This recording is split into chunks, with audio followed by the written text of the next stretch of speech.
Salam hormat, apa sudah jadi? Boleh nampak Dion Cools telah berikan segalanya untuk skuad Harimau Malaya. Pemain kacukan yang benar-benar bermain dengan sepenuh jiwa sejak hari pertama beliau menyarung jersey kebangsaan. Dengan kegagalan ke Piala Asia, sudah tentu beliau merupakan antara pemain yang cukup kecewa dan sedih kerana boleh nampak usaha beliau atas padang sememangnya 100%. Setiap larian, setiap terjahan, dan setiap minit di atas padang membuktikan betapa besar rasa tanggungjawab beliau kepada negara.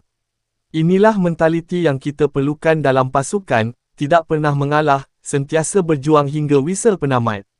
Pemain seperti beliau wajar dijadikan contoh kepada generasi seterusnya dalam skuad Harimau Malaya. Terima kasih Cools atas segala pengorbanan selama ini. Jasa dan dedikasi itu pasti akan terus dikenang.